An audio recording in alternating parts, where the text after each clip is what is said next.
ಎಂಥ ಅಪರೂಪದ ಗಿಡ ಸಿಕ್ಕಿದೆ. ತುಂಬಾ ಅಪರೂಪ, ರೇರು, ಸಿಗೋದೇ ಇದು. ಈ ರೋಡ್ ಸೈಡಲ್ಲಿ ಇದು ಸಿಕ್ಕಿದೆ. ಅಶ್ವಗಂಧ ಕೇಳಿದ್ದೀರ? ಅಶ್ವಗಂಧ ಕಾಮವರ್ಧನೆಗೆ, ಹೀಗೆ ಹತ್ತುವ ವಿಚಾರಕ್ಕೆ ಯೂಸ್ ಆಗುತ್ತೆ. ಹೀಗೆ ನಾವು ಮಂಜಣ್ಣ ಜೊತೆ ಆಟೋದಲ್ಲಿ ಬರಬೇಕಾದ್ರೆ ಅಶ್ವಗಂಧ ನೋಡಿದ್ವಿ. ಮಂಜಣ್ಣ ಏನಕ್ಕೆ ಎಲ್ಲ ಯೂಸ್ ಆಗುತ್ತೆ ಇದು? ಸರ್, ಇದು ಎಲೆಯಿಂದ ಹಿಡಿದು ಕಡ್ಡಿ, ಕಾಂಡ, ಬೇರು ಪ್ರತಿಯೊಂದು ಯೂಸ್ ಆಗುತ್ತೆ. ನರಗಳಿಗೆ ಸಂಬಂಧಪಟ್ಟಂಗೆ, ನರ ವೀಕ್ನೆಸ್ ಇರೋರಿಗೆ. ಆಮೇಲೆ ಇದನ್ನ ಕೆಲವ್ರಿಗೆ ಗೊತ್ತಿಲ್ಲ, ಈ ಜಾಂಡಿಸ್ ಬಂದಿರ್ತದೆ. ಈ ಜಾಂಡಿಸ್ ಬಂದು ಇದ್ದಾಗ ಅದು ಬೇರೆ ಮೆಡಿಸಿನ್ ಇದೆ, ಆದ್ರೂ ಒಂದು ವಾರ ತಗೊಳ್ತಾರೆ. ಕೊನೆ ದಿನ ಈ ಬೇರನ್ನ ಅದ್ರ ಜೊತೆ ಅರ್ಧಬಿಟ್ಟು ಕೊಟ್ಬಿಡ್ತಾರೆ, ತಾಕತ್ ಬರ್ಲಿ. ಯಾಕೆಂದ್ರೆ ಜಾಂಡಿಸ್ ಬಂದು ವೀಕ್ ಆಗಿರ್ತಾರೆ. ಕೊನೆ ದಿನ ಈ ಬೇರ್ನ ಅದ್ರ ಜೊತೆ ಮಿಕ್ಸ್ ಮಾಡಿ ಕೊಟ್ಬಿಟ್ರೆ ತಾಕತ್ ಚೆನ್ನಾಗಿ ಬರುತ್ತೆ. ನರಗಳ ವೀಕ್ನೆಸ್ಗೆ ತುಂಬಾ ಇಂಪಾರ್ಟೆಂಟ್ ಇದು. ಆಮೇಲೆ ಎಲ್ಲದಕ್ಕಿಂತ ಇದಕ್ಕೆ ಎರಡು ಹೆಸರು, ಅಶ್ವಗಂಧ ಮತ್ತೆ ಹಿರೇಮದ್ದು ಅಂತ. ಈ ಮದ್ದುಗಳಲ್ಲೇ ಹಿರೇಮದ್ದು ಅಂದ್ರೆ ಹಿರಿಯದು ಇದು ಅಂತ ಅರ್ಥ. ಏನ್ ಕಾಯಿ ಓಕೆ ನೋಡಿ ಹೆಂಗಿದೆ ಇದು. ಮುತ್ತಿದ್ದಂಗೆ ಇರ್ತವೆ ನೋಡಿ. ಇದು ಓಪನ್ ಮಾಡಿದ್ರೆ ಒಳ್ಳೆ ಮುತ್ತಿದ್ದಂಗೆ ಇರ್ತವೆ, ಕೆಂಪು ಮುತ್ತಿದ್ದಂಗೆ ಇರ್ತವೆ. ಇನ್ನು ಹಣ್ಣಾದ್ರೆ ಫುಲ್ಲು ಕೆಂಪು ಬರುತ್ತೆ. ನೋಡಿ, ಈ ಕಡೆ ಸ್ವಲ್ಪ ಕೆಂಪಿದೆ. ಎಲ್ಲ ಕೇಳಿದ್ವಿ ಅಶ್ವಗಂಧ ಅಂತ. ನೋಡಿ ಇಲ್ಲಿ ಅಶ್ವಗಂಧ ಗಿಡ ನೋಡಿ ಎಷ್ಟು ಚೆನ್ನಾಗಿದೆ. ಇನ್ನೊಂದೇನಂದ್ರೆ ಇರುವೆಗಳು ಇರ್ತವೆ, ತುಂಬಾ ಸಿಹಿ ಇರುವೆಗಳು ಮುತ್ಕೊಂಡ್ಬಿಟ್ಟಿರ್ತವೆ.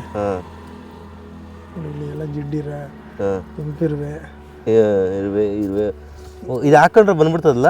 ಇದನ್ನ ಫಸ್ಟ್ ಒಣಗಿಸ್ಬೇಕು. ಈಗ ಹಸಿ ಇರೋದ್ರಿಂದ ಕೊಳ್ತೋಗ್ಬಿಡ್ತದೆ ಭೂಮಿಗೆ ಹಾಕಿದ್ರೆ.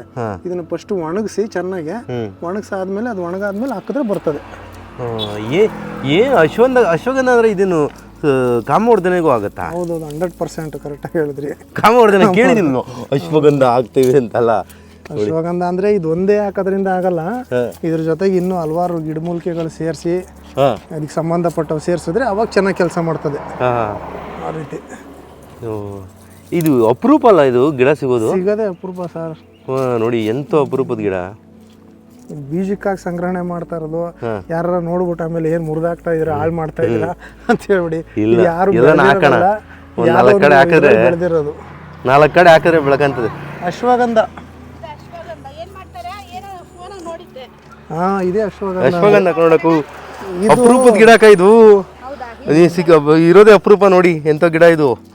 ಸುಮಾರು ಕಾಯಿಲೆಗಳಿಗೆ ಎಲ್ಲದಕ್ಕೂ ಡೈಲಿ ಬೇಕಾದ್ರೆ ಕುದಿಸ್ಬಿಟ್ಟು ತಗೋಬೋದು. ಇದನ್ನ 1 ಸ್ಪೂನ್ ಹಾಕಿ ನೀರು, 1 ಲೋಟ ನೀರು ಹಾಕಿ 2 ಲೋಟ ನೀರು ಹಾಕ್ಬಿಟ್ಟು ಕುದ್ದಿ ಒಂದು ಅರ್ಧ ಲೋಟ ಬಂದಮೇಲೆ ಅದನ್ನು ಡೈಲಿ ಒಂದೊಂದು 30 ml 20 ml ಅಷ್ಟು ಕುಡ್ಕೊಂಬಂದ್ರೆ ದೇಹಕ್ಕೆ ಬಲ, ತಾಕತ್ತು. ಕಮ್ಮಿ ತೊಗೊಬೇಕು, ಇವೆಲ್ಲ ಜಾಸ್ತಿ ತಗೋಬಾರ್ದು. ಯಾವುದೇ ಔಷಧಿ ಆದ್ರೂ ಅಷ್ಟೇ, ಆಯುರ್ವೇದಿಕ್ಕು. ಡೈಲಿ ಬೆಳಿಗ್ಗೆ ಖಾಲಿ ಹೊಟ್ಟೆಲಿ, ರಾತ್ರಿ ಊಟ ಆದ ನಂತರ ಹಾಲೊಂದು ಜೊತೆ ತಗೊಂಡ್ರೆ ಇನ್ನೂ ಒಳ್ಳೇದು. ಹಾಲು ನಾಟಿ ಹಸಿನಲ್ಲಾದ್ರೆ ಇನ್ನೂ ಒಳ್ಳೇದು. ಎಷ್ಟು ಅಪರೂಪ ನೋಡಕ್ಕ. ಎಲ್ಲ ಕಾಸು ಕೊಟ್ಟು ಎಲ್ಲ ತಗೊಂತೀವಿ. ಗಿಡ ನೋಡಿ ಹೆಂಗೆ ಬೆಳ್ಕೊಂಡಿದೆ. ಹಿಂಗೆ ದಾರಿನಾಗ ಹೋಗ್ಬೇಕಾದ್ರೆ ಇವ್ರಂದ್ರು ನೋಡ್ರಿ ಅಶ್ವಗಂಧ ಇದೆ ಅಲ್ಲಿ ಅಂತ. ನೋಡಿ ಎಷ್ಟು ಅಪರೂಪ ಗಿಡ. ನಾನು ಈ ಗಿಡ ನೋಡೇ ಇರಲಿಲ್ಲ. ಇದು ಹಾಲೆ 2-3 ವರ್ಷದಿಂದ ಇಲ್ಲೇ ಐತೆ, ಅವಾಗಿಂದ ಐತೆ. ನಾನು ಮೊನ್ನೆ ನೋಡಿದೆ ಇದನ್ನ, ಇದೇ ರೂಟಲ್ಲಿ ಬಂದ್ವಲ್ಲ. ಬೀಜ ಬೇಕಾ ಸರ್? ಇದನ್ನ ಒಣಗಿರುತ್ತಲ್ಲ, ಒಣಗಿರೋದನ್ನ ತೆಗೆದು ಎಲ್ಲರೂ ನೀರು ಹರಿಯೋ ಜಾಗದಲ್ಲಿ ಹಾಕ್ಬಿಡಿ, ಚೆನ್ನಾಗಿ ಬರುತ್ತೆ. ನೀರು ಹಾಕಿ ಬೆಳೆಸಿ ಮನೆ ಹತ್ರ ಎಲ್ಲನ ಬೆಳ್ಕೊಂಡ್ಲಿ ಗಿಡ. ಆಕ್ಚುಲಿ ಇದು ಬೇರು ಮೇನ್ ಇಂಪಾರ್ಟೆಂಟು. ಬೇರು ಅದರಲ್ಲಿ ತಾಕತ್ತಿರೋದು. ಅಂದರೆ ಇದು ಕೂಡ ಯೂಸ್ ಆಗುತ್ತೆ. ಎಲೆನೂ ನೆರಳನ್ನು ಒಣಗಿಸ್ಬಿಟ್ಟು ಚೆನ್ನಾಗಿ ತೊಳೆದು ನೆರಳಲ್ಲಿ ಒಣಗಿಸ್ಬಿಟ್ಟು ಪುಡಿ ಮಾಡಿ ತಗೋಬೋದು, ಕುದಿಸ್ಬಿಟ್ಟು. ನೆರಳಲ್ಲಿ ಒಣಗಿಸಿ ಅದು ನೀಟಾಗಿ, ಅದು ಬಿಸಿಲಾಗ ಒಣಗಿಸಿದ್ರೆ ಶಕ್ತಿ ಹೋಗ್ಬಿಡ್ತದೆ. ನೆರಳಲ್ಲೇ ಒಣಗಿಸ್ಬೇಕು ಅವೆಲ್ಲ. ಬೇಕಾ ಸರ್ ಬೀಜ ನಿಮಗೆ? ನಿಮ್ಮ ಹಾಕೋಣ ಸರ್, ಒಂದಷ್ಟು ಎಲ್ಲ ಬೀಜ ಎತ್ಕೊಳ್ಳಿ ಸಾಕು. ಕವರ್ ತರ್ತೀನಿ ರೀ, ಕವರ್ಗೆ ಹಾಕ್ಬಿಟ್ರೆ. ಓಮ್ದಲ್ಲೇ ಬಳಸ್ತಾರಲ್ಲ ಮಂಜಣ್ಣ? ಓಮಕ್ಕೂ ಹಾಕ್ತಾರೆ. ಓಮಕ್ಕೂ ಹಾಕ್ತಾರೆ. ಓಮಕ್ಕೆ ಆಮೇಲೆ ತಾಂತ್ರಿಕರು ಕೂಡ ಬಳಸ್ಕೊಂತಾರೆ ಇದನ್ನು. ಅಶ್ವಗಂಧನ ತಾಂತ್ರಿಕಕ್ಕೂ ಬೆಳೆಸ್ತಾರ? ಬಳಸ್ತಾರೆ. ಮಠ ಮಂತ್ರಕ್ಕೆ, ಮಠ ಮಂತ್ರ ಅದಕ್ಕೆ ಅಂತಲ್ಲ, ಬೇರೆ ಬೇರೆ ತರ ತಾಂತ್ರಿಕ ಇರ್ತಾವಲ್ಲ. ಅಂದ್ರೆ ತಾಂತ್ರಿಕ ಅಂದ್ರೆ ಮಾಟ ಮಂತ್ರ ಅಷ್ಟೇ ಅಲ್ಲ, ಬೇರೆ ಬೇರೆ ವಿಚಾರಗಳಿಗೂ ಬರ್ತವೆ. ಅಂದ್ರೆ ಈ ಹೋಮಗಳಲ್ಲಿ ಬಳಸ್ತಾರೆ. ನೋಡಿ ಅಪರೂಪ ಅಂತ ಗಿಡ ನೋಡ್ಕೊಳ್ಳಿ. ಯಾರಾದರೂ ಹೆಂಗಿದೆಯಪ್ಪ ಗಿಡ ಅಂದರೆ ತೋರಿಸ್ತೀನಿ ನೋಡ್ಕೊಳ್ಳಿ, ನೀಟಾಗಿ ನೋಡ್ಕೊಳ್ಳಿ ಗಿಡನ. ನೋಡಿ ಸ್ವಾಮಿ, ಈ ಒಳ್ಳೆ ಎಕ್ಕದ ಗಿಡದ ಥರನೇ, ಸ್ವಲ್ಪ ಚಿಕ್ಕ ಎಲೆ ಥರ, ಎಲೆ ಸಣ್ಣ, ಒಂಥರ ಬುಡ್ಡೆ ಥರ, ಒಳಗಡೆ ಕಾಯಿ ಇರುತ್ತೆ, ಕೆಂಪು ಹಣ್ಣಾಗುತ್ತೆ. ನೀಟಾಗಿ ನೋಡ್ಕೊಬೋದಲ್ಲ, ಭಾಳ ಅಪರೂಪ. ಈ ರೋಡ್ ಸೈಡ್ ಇರೋದ್ರಿಂದ ಚೂರು ಹುಳ ಬಿದ್ದಿದೆ ಗಿಡಕ್ಕೆ, ಬಟ್ ನೋಡ್ಕೊಂಡು ತೊಗೊಬೋದು. ಅಶ್ವಗಂಧ ನೀಟಾಗಿ ನೋಡ್ಕೊಂಬಿಡಿ. ಈ ಬೇರನ್ನು ಕೂಡ ಬಳಸ್ಕೊಬೋದಂತೆ. ಇಲ್ಲಿ ಎಷ್ಟಿದೆಯಪ್ಪ, ಸರಿಗಿದೆ. ಆ ಬೀಜಗಳೆಲ್ಲ ಕಿತ್ಕೊಳ್ರಿ ಅಣ್ಣ, ಎಲ್ಲನ ಹಾಕೋಣ. ಹಾಂ, ಒಣಗಿದೆ ಬೀಜ ಎಲ್ಲ ಕಿತ್ಕೊಂಡು ನೀವು ಆಟೋದಲ್ಲಿ ಹೋಗ್ಬೇಕಾದ್ರೆ ಅಲ್ಲಿ ಇಲ್ಲಿ ಸ್ವಲ್ಪ ಇದು ಮಾಡಿ ನೋಡಿ. ಎಂತ ಸರಿಗಿದೆ, ಸರಿಗಿದೆ. ಎಲ್ಲನ ಒಂದಷ್ಟು ಹಾಕಿದ್ರೆ ಯಾರೋ ಒಂದಷ್ಟು ಜನಕ್ಕೆ ಅನುಕೂಲ ಆಗುತ್ತೆ. ಎಲ್ಲರೂ ಬೆಳೀಲಿ ಇವೆಲ್ಲ. ಹಾಂ, ಹೆಂಗಿದೆ ನೋಡ್ರಿ ಸ್ವಾಮಿ, ಎಷ್ಟು ಚೆನ್ನಾಗಿದೆ ನೋಡಿ.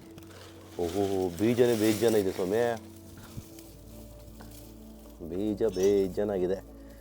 ಕೇಳ್ತಾರೆ ಸ್ವಾಮಿ ಯಾರನ್ನ ಯೂಟ್ಯೂಬಲ್ಲಿ ನಿಮ್ಮನ್ನು, ಬೀಜ ಕೊಡಿ ಸ್ವಾಮಿ, ಹಾಕ್ಕಂತೀವಿ ನಾವು ಊರ ಕಡೆ ಹಾಕ್ಕಂತೀವಿ ಅಂತ ಸಂಗ್ರಹಿಸ್ತಾರೆ ನೋಡಿ.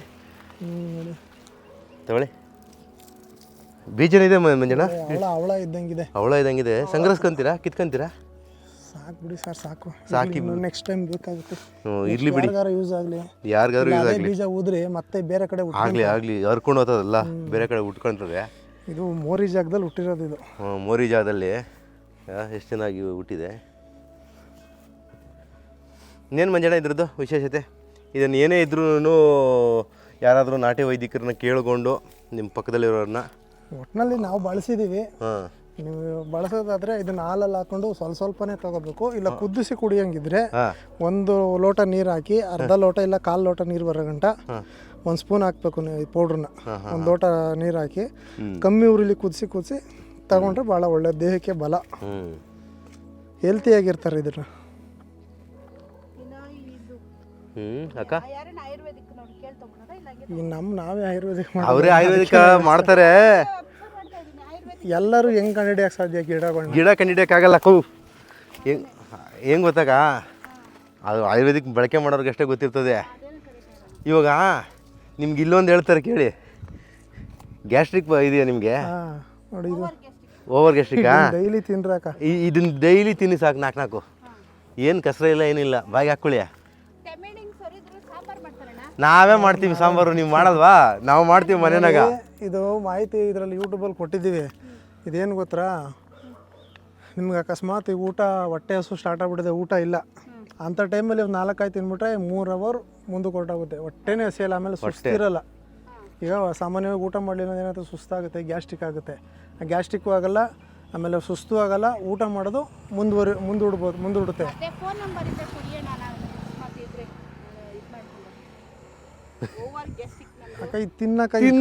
ಏನು ಬೇಡಕ್ಕ, ತಿನ್ನಕ ಸಾಕು, ನೀವು ಬಾಯ್ಗೆ ಹಾಕೊಬೇಕ, ನಾವೇ ನಾವೇ ಹಾಕಂತೀವಿ ಬೈಕ. ಊಟ ಮಾಡಿದ್ರೆ ಇವಾಗ ಈಗ ತಿಂದು ನೋಡಿ ಇಮಿಡಿಯೇಟ್ ಡೈಜೆಸ್ಟ್ ಆಗ್ಬಿಡುತ್ತೆ. ನೀವು ಗ್ಯಾಸ್ಟ್ರಿಕ್ ಆದಾಗ ತಿಂದು ನೋಡಿ ಕ್ಲಿಯರ್ ಆಗ್ಬಿಡ್ತದೆ ಗ್ಯಾಸ್ಟ್ರಿಕ್. ಊಟ ಮಾಡಿದಾರಂತೆ, ಈಗ 3 ಕಾಯಿ ತಿಂದ್ಬಿಟ್ರೆ ಇಮಿಡಿಯೇಟ್ ಮತ್ತೆ ಊಟ ಮಾಡ್ಬೇಕಾಯ್ತು, 1 ಅವರ್ ಬಿಟ್ಕೊಂಡು. ಅಷ್ಟು ಹೊಟ್ಟೆ ಹಸಿ ತಿಂದ್ಬಿಟ್ಟಾಗ ಒಂಚೂರು ನೀರು ಕುಡಿ ಸಾಕು. ಯಾಕಂದ್ರೆ ಹೆಂಗೆ ಅಂದರೆ ಇದೊಂಥರ ಅದೇನು ಹೇಳ್ತಾರೆ, ಆಟೋಮೆಟಿಕ್ ಅಂತಾರಲ್ಲ, ಒಂಥರ ಅದೇ ಭಾಷೆ ಬರ್ತಾ ಇಲ್ಲ ಪದ. ನೈಸರ್ಗಿಕ ಒಂದು ಗ್ಯಾಸ್ಟ್ರಿಕ್ನ ನಿವಾರಣೆ ಮಾಡೋ ಔಷಧಿ ಅಕ್ಕ ಇದು. ಇದು ಎಲ್ಲದಕ್ಕೂ ಆಗುತ್ತೆ. ಇದು ಒಂಥರ ಹೆಂಗೆ ಅಂದರೆ, ಇವಾಗ ಈಗ ನಿಮ್ಗೆ ಹೊಟ್ಟೆ ಹಸುವಾಗಿದೆ ತಿಂದ್ಬಿಟ್ರೆ ಹೊಟ್ಟೆ ಹಸಿಯಲ್ಲ, ಊಟ ಮಾಡಿದ್ರಿ ಹೊಟ್ಟೆ ಜೀರ್ಣ ಆಯ್ತಾ ಇಲ್ಲ, ಅಂಥ ಟೈಮಲ್ಲಿ ತಿಂದರೆ ಜೀರ್ಣ ಆಗ್ಬಿಡ್ತದೆ, ಮತ್ತೆ ಇನ್ನೊಂದು ಅವರ್ ಹೋಗ್ಬಿಟ್ಕೊಂಡು ನೀವು ಊಟ ಮಾಡ್ತೀರಾ. ಆ ಥರ ಕೆಲಸ ಮಾಡ್ತದೆ. ಆಮೇಲೆ ಮೋಷನ್ ಪ್ರಾಬ್ಲಮ್ಗೂ ಕರೆಕ್ಟಾಗಿ ನೀಟಾಗಿ ಆಗುತ್ತೆ ಇದು. ಅದ್ಭುತವಾಗಿ ಹೊಟ್ಟೆ ಕಟ್ಕೊಂಡ್ಬಿಟ್ಟಿರ್ತದಲ್ಲಕ್ಕ, ಬಾತ್ರೂಮ್ ಹೋಗಲ್ಲ, ಅವಾಗೆಲ್ಲ ಭಾಳ ಚೆನ್ನಾಗಿ ಯೂಸ್ ಆಗುತ್ತೆ. ಇನ್ನೊಂದು ಹಾರ್ಟ್ ಪ್ರಾಬ್ಲಮ್ಗೆ ಇದು ನಂಬರ್ 1 ಕೆಲಸ ಮಾಡೋದು. ಹಾರ್ಟ್ ಪ್ರಾಬ್ಲಮ್ಗೆ ನಾನು ಅದನ್ನು ಯೂಸ್ ಮಾಡಿ ಹಾರ್ಟ್ ಪ್ರಾಬ್ಲಮ್ಗೆ ಅಂತ ಯೂಸ್ ಮಾಡಿದ್ದು. ತಿಂತ ಇದು ಆಮೇಲೆ ನನಗೆ ಗೊತ್ತಾಗಿದ್ದು. ಒಂದೊಂದನ್ನೇ ನಾನು ಬರೆದು ಅಣ್ಣವ್ರ ವಿಡಿಯೋದಲ್ಲಿ ಹೇಳಿದ್ದೀನಿ, ಮಾಹಿತಿ ಕೊಟ್ಟಿದ್ದೀನಿ. ಏನು ಗ್ಯಾಸ್ಟ್ರಿಕ್ ತಿನ್ನಿ ತೋರಿಸಿದ್ದೀರಾ? ತಿನ್ಸಿ, ಮತ್ತೆ ಇದನ್ನ ಬೆಳಿಗ್ಗೆ 5 ಕಾಯಿ ತಿಂದ್ಬಿಟ್ಟು ನೀರು ಕುಡಿಸಿ, ಹಸಿದೆ ತಿನ್ನಕ ತಗೊಂಡೋಗಿ ಕೊಡಿ. ಒಂದು 4 ಇಲ್ಲ 5 ಕಾಯಿ ತಿನ್ನಿಸ್ಬಿಟ್ಟು ಅರ್ಧ ಲೋಟ ನೀರು ಕುಡಿಸಿ, ಮತ್ತೆ ಮಧ್ಯಾಹ್ನ ಸೇಮ್ 5 ಕಾಯಿ ಇಲ್ಲ 3 ಕಾಯಿ, ಮತ್ತೆ ರಾತ್ರಿಗೆ ತಿನ್ನಿಸ್ ನೋಡಿ. ನಿಮಗೆ ಇದ್ರೆ ಕೇಳಿ, ನಿಮಗೆ ಇದು ನಾವು ನಮ್ಮ ತಂದೆಯವರು ಈ ಮೈಕೈ ನೋವುಗಳೆಲ್ಲ ಬರ್ತಾಯಿತ್ತಲ್ಲ, ನಡು ನೋವಿಗೆಲ್ಲ ಭಾಳ ಒಳ್ಳೇದಂತ ನಮ್ಮ ತಂದೆಯವರು ನಮಗೆ ತರ್ಲಿಕ್ಕೆ ಹೇಳೋರು. ಎಲ್ಲ ಕಡೆ ಕಿತ್ಕೊಬಂದು ತಿಂತಾಯಿದ್ವಿ. ಇವ್ರು ಅಣ್ಣವ್ರು ನಮ್ಗೆ ಹೇಳಿದ್ರು, ಇದು ಗ್ಯಾಸ್ಟ್ರಿಕ್ಗೆ ಒಳ್ಳೇದು ಅಂತ ಸುಮ್ಮನೆ ಟ್ರೈ ಮಾಡಿದೆ ಅಷ್ಟೇ. ಚೆನ್ನಾಗಿ ಕೆಲಸ ಮಾಡ್ತದೆ ಗ್ಯಾಸ್ಟ್ರಿಕ್ಕಿಗೆ. ಏನೋ ಎಲ್ಲೂ ಸಿಕ್ಕಿಲ್ಲ ಅಂದ್ರೆ ಮಾತ್ರೆ ಹಾಕ್ಕೊಂತೀವಿ ಬಿಟ್ಟರೆ ಈ ಕಾಯಿ ಇತ್ತಂದರೆ ಈ ಕಾಯಿನೇ ತಿನ್ನೋದು ನಾನು ಇವಾಗ. ನಮ್ಗೆ ಗ್ಯಾಸ್ಟ್ರಿಕ್ ಅನ್ನೋದೇ ಇಲ್ಲ. ನಾನು ಅದನ್ನು ತಿಂದು 15-20 ದಿವಸ ತಿಂದೆ, ಕಂಟಿನ್ಯೂ ಇವತ್ತುವರೆಗೂ ಗ್ಯಾಸ್ಟ್ರಿಕ್ ಅನ್ನೋದು ಒಂಚೂರಿಲ್ಲ ನನಗೆ. ನೋಡಿ ಅಲ್ಲೂ ಐತೆ, ನೋಡಿ ಅಲ್ಲೂ ಚೆನ್ನಾಗಿ ಬೆಳೆದವೆ, ಅಲ್ಲೂ ಚೆನ್ನಾಗಿ ಬೆಳೆದವೆ. ಆಮೇಲೆ ಇನ್ನೊಂದು ಮಾಹಿತಿ ಕೊಡ್ಬೇಕಾ ಸರ್, ಇದೇ ಗಿಡನೇ ಏನು ತಿಳ್ಕೊಂಬಿಟ್ಟಿದ್ದಾರೆ, ಚೌಡಂಗಿ ಗಿಡ ಅಂತ ತಿಳ್ಕೊಂಬಿಟ್ಟಾರೆ. ಚೌಡಂಗಿ ಗಿಡ ಬಂದು ಅದು ಸೇಮ್ ಕಾಯಿ ಎಲ್ಲಿದೆ ಚೌಡಂಗಿ? ಅಲ್ಲಿದೆ ನೋಡಿ, ಅದು ನೋಡಿ ಎಲೆ ಡಿಫ್ರೆಂಟ್, ಎಲೆ ಡಿಫ್ರೆಂಟು. ಇದು ಉಸ್ತಿಕಾಯಿ, ನುಸಿಕಾಯಿ, ಸುಂಡೆಕಾಯಿ ಇದರಲ್ಲಿ ಮುಳ್ಳು ಬರ್ತದೆ. ಅದು ಬಂದು ಚೌಡಂಗಿ ಗಿಡ. ಅದು ಸೇಮ್ ಇದೇನು ಕಾಯಿ ಬಿಡ್ತದೋ ಅದು ಹಂಗೆ ಇರ್ತದೆ, ಸ್ವಲ್ಪ ಬೂದಿಗೆ ಇರ್ತದೆ ಅದು. ಬೂದಿಗೆ ಇಲ್ಲ ಐತಲ್ಲ, ಬೂದಿಗೆ ನೋಡಿ ಅಪ್ಪ, 2 ವೆರೈಟಿ ಇಲ್ಲೇ ಹೇಳ್ಬಿಟ್ರು ಇವರು, 2 ವೆರೈಟಿ ನೋಡಿ. ಇದು ಚೌಡಂಗಿ ಗಿಡ ಅಂತ. ಇದನ್ನು ಕಾಯಿ ಮಾಡಿ ತಿಂತಾರೆ ಅಂತ ಕೇಳಿದೀವಿ, ಆದರೆ ನಾನು ಉಪಯೋಗಿಸಿಲ್ಲ. ಮಾಡಕ್ಕೆ ಹೋಗ್ಬೇಡ್ರಪ್ಪ, ನಾವು ಹೇಳ್ಬಿಡ್ತೀವಿ ಮೊದಲೇ. ಮಾಹಿತಿ ಇಲ್ದಿರೋದನ್ನು ಬಳಸಕ್ಕೆ ಹೋಗ್ಬೇಡಿ. ಆಮೇಲೆ ಎಲ್ಲವನ್ನು ಲಿಮಿಟಾಗಿ ಬಳಸ್ಕೊಬೇಕು, ತಿಳ್ಕೊಂಡು ಬಳಸ್ಕೊಬೇಕು. ಎಷ್ಟು ಹೇಳಿರ್ತಾರೋ ಅಷ್ಟೇ ಪ್ರಮಾಣದಾಗ ಬಳಸ್ಕೊಳ್ಳಿ. ಆಮೇಲೆ ಕೆಲವೊಂದು ಗಿಡಗಳನ್ನ ತೋರಿಸಲ್ಲ. ಯಾಕೆ ತೋರಿಸಲ್ಲ ಅಂದರೆ ಈ ಕೆಲವರು ತೋರಿಸ್ಬಿಡ್ತಾರೆ, ಅದು ಅರ್ಧಂಬರ್ಧ ಅದು ಹೆಂಗೆ ಮಾಡ್ಕೊತಾರೆ ಗೊತ್ತಿರಲ್ಲ, ತಪ್ಪಾಗಿ ಮಾಡ್ಕೊಂಬಿಟ್ಟು ಆರೋಗ್ಯಕ್ಕೆ ಕೆಡಿಸ್ಕೊಂತಾರೆ. ಹಂಗೆಲ್ಲ ಮಾಡ್ಕೊಳಕ್ಕೆ ಹೋಗ್ಬೇಡ್ರ. ಎಲ್ಲದಕ್ಕೂ ಒಂದು ರೀತಿ ನೀತಿ ಇರ್ತದೆ, ಕರೆಕ್ಟಾಗಿ ತಿಳ್ಕೊಂಡು ಮಾಡ್ಕೊಳ್ರಿ. ಆಮೇಲೆ ಇದ್ರ ಏನಂದ್ರೆ ಸೇಮ್ ನುಸಿಕಾಯಿ ಗಿಡ ಕಾಯಿ ಏನಿರುತ್ತೆ ಹಂಗೆ ಇರುತ್ತೆ. ಆ ಗಿಡದಲ್ಲಿ ಮುಳ್ಳು ಬರುತ್ತೆ, ಇದರಲ್ಲಿ ಮುಳ್ಳು ಬರಲ್ಲ. ಎಲೆ ಅದಕ್ಕೂ ಇದಕ್ಕೂ ಸ್ವಲ್ಪ ಡಿಫ್ರೆಂಟ್ ಇರ್ತದೆ. ಅದು ಬದನೆ ಗಿಡದಂಗೆ ಇರ್ತದೆ, ಇದೊಂಥರ ಉದ್ದಕ್ಕೆ ಇದ್ರ ಗಿಡ ಮೂಲಂಗಿ ಇದ್ರ ಟೈಪಲ್ಲಿ ಬರ್ತದೆ ಇದು. ಆಮೇಲೆ ಇದು ಉಪಯೋಗ ಏನಂತಂದ್ರೆ, ಯಾರಿಗಾರು ಹೊರಗಡೆ ತಿರ್ಗಾಡಕೊಂಬಂದು ಒಂಥರ ಗಾಳಿ ಸೋಕು ಆ ಥರ ಏನಾರು ಆಗಿದ್ದ ಟೈಮಲ್ಲಿ ಈ ಗಿಡದೆಲೆ ಬೇವಿನ ಸೊಪ್ಪು, ಆಮೇಲೆ ಇನ್ನೊಂದು ಸಣ್ಣದು ಚಿಟ್ರೆಪಟ್ರೆ ಅಂತ ಒಂದು ಸಣ್ಣದು ಬರುತ್ತೆ ಅದು, ಆಮೇಲೆ ಕುಪ್ಪೆ ಸೊಪ್ಪು, ಆಮೇಲೆ ಅರಿಶಿಣ, ಬೇವಿನ ಸೊಪ್ಪು ಇಷ್ಟನ್ನು ಹಾಕಿ ಕುದಿಸ್ಬಿಟ್ಟು ನೀರು ಇತ್ತಾರೆ. ಅವಾಗ ಅವ್ರ ಮೈಯಲ್ಲಿ ಏನೋ ಎದ್ದಿದ್ದು ಒಂಥರ ಬಿಟ್ಟೋದಂಗೆ ಆಗುತ್ತೆ. ಅದಕ್ಕೆ ಬಳಸ್ತಾರೆ ಇದನ್ನ. ಇದ್ರ ಕಾಯಿನ ಸಾಂಬಾರ್ ಮಾಡ್ತಾರೆ ಅಂತ ಹೇಳಿದಾರೆ, ಆದ್ರೆ ನಾನು ಬಳಸಿಲ್ಲ. ಬಳಸಿದ್ರೆ ಮಾತ್ರ ನಾನು ಬಳಸಿದ್ರೆ ಮಾತ್ರ ಇದು ಮಾಡಿ ಬೇಡ. ಯಾಕಂದ್ರೆ ನೋಡಿ, ಒಂದು ಎಲ್ಲರೂ ತಪ್ಪು ಮಾಹಿತಿ ಕೊಟ್ಬಿಡ್ತಾರೆ. ಇವರು ಬಂದ್ಬಿಟ್ಟು ದೊಡ್ಡ ವೈದಿಕರು, ಪಾರಂಪರಿಕ ವೈದಿಕರು, ಅವ್ರ ಹತ್ರ ಶಿಷ್ಯ ಆಗಿದ್ರು ಅವರು, ಗರಡಪ್ಪ ಅವರು ಅಂತ. ಅವರು ಕೆಲಸಗಳೆಲ್ಲ ಮಾಡಿಕೊಡ್ತಾ ಅವ್ರು ಏನೇನು ಔಷಧಿಗಳನ್ನ ಹೇಳ್ತಾಯಿದ್ರು, ಇವ್ರ ಕಡೆಯಿಂದ ಮಾಡಿಸ್ತಾಯಿದ್ರು. ಸೊ ಹಾಗಾಗಿ ಇವ್ರಿಗೆ ಬಹಳ ಮಾಹಿತಿ ಗೊತ್ತಿದೆ, ತುಂಬ ಮಾಹಿತಿ ಗೊತ್ತಿದೆ ಗಿಡಗಳ ಬಗ್ಗೆ. ಯಾಕೆಂದರೆ ಅವ್ರದ್ದು ಸುಮಾರು ವರ್ಷ ಅವ್ರ ಗುರುಗಳ ಜೊತೆ ಕೆಲಸ ಮಾಡಿರೋದ್ರಿಂದ ಪ್ರತಿ ಗಿಡದ ಬಗ್ಗೆನೂ ಮಾಹಿತಿ ಇದೆ ಅವ್ರಿಗೆ. ಹಾಗಾಗಿ ಅವ್ರು ಹೇಳ್ತಾರೆ, ಎಷ್ಟು ಹೇಳಿದ್ರೆ ಅಷ್ಟೇ ಮಾಡಿ, ಓವರಾಗಿ ಬಳಸ್ಕೊಳಕ್ಕೆ ಹೋಗ್ಬೇಡಿ. ಜಾಸ್ತಿ ಬಳಸ್ಕೊಂಡ್ರೆ ಕಷ್ಟ. ಯಾವುದೇ ಔಷಧಿ ಅಷ್ಟೇ, ಅಮೃತನೂ ವಿಷ ಆಗಿಬಿಡ್ತದೆ ಜಾಸ್ತಿ ಕುಡಿದ್ರೆ. ಹಾಗಾಗಿ ನೀಟಾಗಿ ಬಳಸ್ಕೊಳ್ಳಿ. ಇನ್ನೊಂದು ದಿನ ಸಿಗ್ತಲ್ಲ ಸರ್? ಓಹೋ ಸರ್,